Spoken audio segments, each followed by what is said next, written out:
Assalamualaikum warahmatullahi wabarakatuh.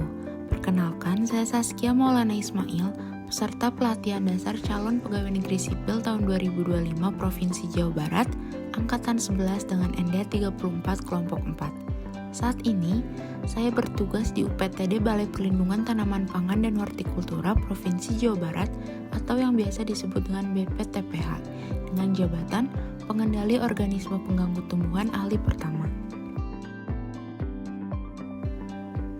BPTPH berdiri pada tahun 1978 dengan nama awal Balai Proteksi Tanaman Pangan 4 dan di tahun 2002 ditetapkan menjadi unit pelaksana teknis dinas UPTD Balai Proteksi Tanaman Pangan dan Hortikultura yang masuk pada struktur Dinas Tanaman Pangan dan Hortikultura Provinsi Jawa Barat.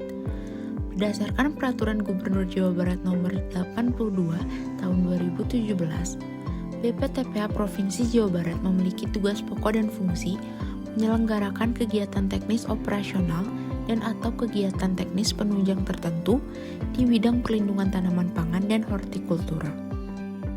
Visi BPTPH adalah mewujudkan petani Jawa Barat juara sebagai ahli PHT, mandiri, dinamis, dan sejahtera.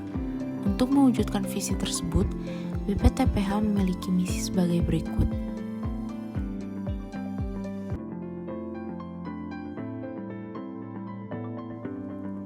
Moto BPTPH yaitu OPT terkendali, lingkungan lestari, petani mandiri. Adapun maklumat pelayanan BPTPH yang berbunyi dengan ini menyatakan sanggup menyelenggarakan pelayanan sesuai standar pelayanan yang telah ditetapkan. Apabila dalam pelaksanaannya tidak sesuai dengan standar yang telah ditetapkan, kami siap menerima kritik dan saran guna meningkatkan mutu pelayanan kami. Berikut ini adalah struktur organisasi BPTPH Provinsi Jawa Barat. Saat ini, BPTPH Provinsi Jawa Barat dipimpin oleh Ibu Ernungke Rohyati.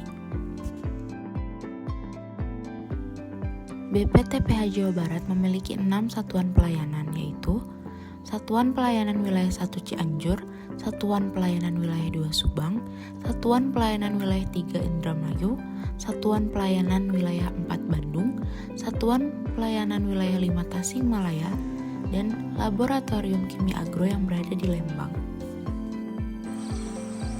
Jenis-jenis pelayanan di BPTPH diantaranya informasi mengenai organisme pengganggu tumbuhan dan dampak perubahan iklim, klinik tanaman, bantuan sarana pengendali OPT, dan bimbingan pengendalian OPT dengan persyaratan dan waktu penyelesaian yang dapat dilihat di layar. Selanjutnya, tugas pokok dan fungsi PPT meliputi melakukan pengamatan perkembangan organisme pengganggu tumbuhan dan dampak perubahan iklim, melakukan peramalan dan pengendalian OPT serta penanganan DPI, membuat pelaporan dan rekomendasi pengendalian OPT, dan bimbingan teknis dengan melakukan pembinaan di petani, kelompok tani, dan gabungan kelompok tani. Dengan tupoksi ini, standar pelayanan yang harus dicapai antara lain: pertama, tersedianya data dan informasi OPT, DPI, dan teknologi perlindungan tanaman pangan dan hortikultura. Kedua, meningkatnya pelayanan kepada masyarakat dalam hal informasi OPT. Ketiga, menurunnya tingkat kehilangan hasil akibat serangan OPT. 4. Terlaksananya gerakan pengendalian OPT atas dasar rekomendasi pengendalian OPT dengan pemanfaatan agen sayati serta pengawasan pupuk dan pestisida. Kelima, meningkatnya kesadaran petani dalam penerapan PHT. Setiap tugas POPT berkontribusi langsung pada visi BPTPH. Pertama, kegiatan pengamatan perkembangan OPT dan DPI yang dilakukan POPT akan menghasilkan sumber data yang valid dan terkini untuk mengambil kebijakan dan rekomendasi pengendalian. Data ini sangat penting untuk mewujudkan BPTPH sebagai pusat data perkembangan OPT dan DPI sekaligus mendukung pengembangan teknologi perlindungan tanaman yang spesifik lokasi dan ramah lingkungan. Kedua, fungsi pengendalian melalui peramalan serangan serta penanganan OPT dan DPI menjadi wujud nyata peran POPT sebagai petugas profesional sekaligus mitra terdepan pelindungan tanaman. Upaya ini juga memastikan produksi tanaman pangan dan hortikultura tetap aman serta berkelanjutan sesuai dengan visi instansi. Ketiga, pelaporan hasil pengamatan dan pengendalian oleh POPT memberikan rekomendasi yang digunakan oleh BPTPH dan instansi terkait sebagai dasar pengambilan keputusan dan penyusunan program perlindungan tanaman yang efektif. Keempat, bimbingan teknis yang dilakukan POPT kepada petani dan kelompok tani mendukung misi BPTPH membentuk petani yang ahli PHT, mandiri, dan sejahtera. Dengan bimbingan teknis, petani dapat menerapkan teknologi perlindungan tanaman yang spesifik lokasi, ramah lingkungan, dan berbasis PHT.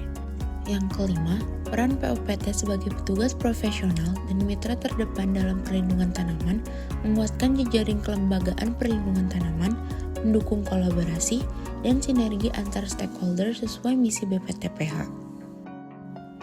Adapun langkah untuk meningkatkan kinerja POPT melalui penerapan Smart ASN, yaitu sebagai berikut. Pertama, meningkatkan kompetensi teknis agar mampu mengoptimalkan pengendalian OPT secara efektif. Kedua, melakukan pengamatan secara rutin dan terjadwal dengan sistem yang terintegrasi untuk memastikan kontinuitas dan komprehensif. Ketiga, mengadopsi digitalisasi dalam manajemen kinerja, pelaporan, dan pengawasan agar lebih akurat, transparan, dan efisien. Keempat, membangun etika profesional dan integritas dalam pelaksanaan tugas, serta memberikan edukasi dan bimbingan teknis kepada petani agar penerapan pengendalian OPT lebih optimal. Kelima, mengembangkan kemampuan komunikasi, bahasa asing, dan jejaring kolaborasi dengan kelompok tani, penyuluh, peneliti, serta lembaga terkait.